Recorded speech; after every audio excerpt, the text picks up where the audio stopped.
خير جزاء طالنا عليكم اليوم، ولكن كثرة الكلام ينسي بعضه بعضا. طبعا أنا أسألكم سؤال وللجميع. أنا ضيفكم اليوم صح؟ وضيف أخواني في التلفزيون بجميع أنحاء العالم. بهذه الليلة أن ننور الحياة بالتوبة والرجوع إلى الله عز وجل بإذن الله. تحبوني؟ نحبك. كلكم اللي في التلفزيون تحبوني؟ نعم. وأنا والله أشهد الله أني أحب كل أحد فيكم. حبك الله. طيب بس قد يختلفون الناس في حبهم لي، بس أسألكم سؤال. تحبون الله؟ نعم. الجميع يحب الله صح؟ ما في اختلاف. أسألكم بالله اللي يحب الله أمامي الآن ويسمع كلامي إنه يرفع يده محبة في الله. حتى اللي تابع؟ حتى اللي يتابع واللي موجودين معايا واللي وراء الشاشات. أسألكم بالله ترفع يدك محبة لله. يا الله.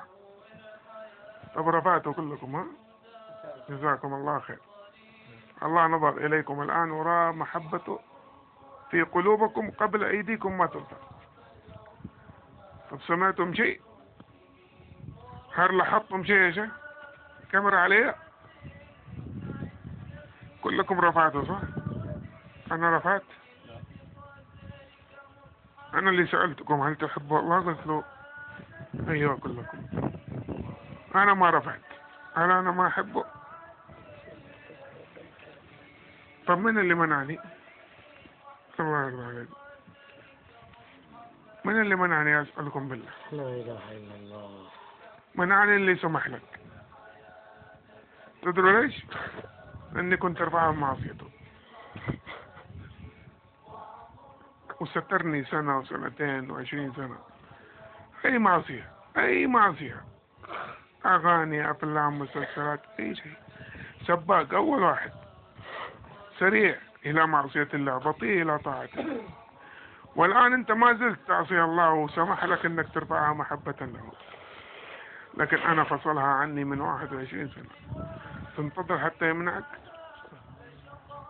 ما زلت تعصي الله، ما زلت تمسك الدخان والمخدرات، ما زلت تسوي العادة السرية، وما زلت تنمصي حواجبك، تعصي، توجبي على نفسك لعنة الله، وما زلت وسمح لكم الآن أنكم ترفعوها محبة لله. بس أنا منعني نفسي أغسل عورتي، لي 21 سنة أغسل عورتي. عمرك ما دخلت الحمام وناديت أحد يجي يغسل عورتك أو أنتي؟ أنا إلى الآن 21 سنة يغسل عورتي، وأحتاج أي أحد عندي يحتاج يغسل عورتي. إذا وسخت جاني.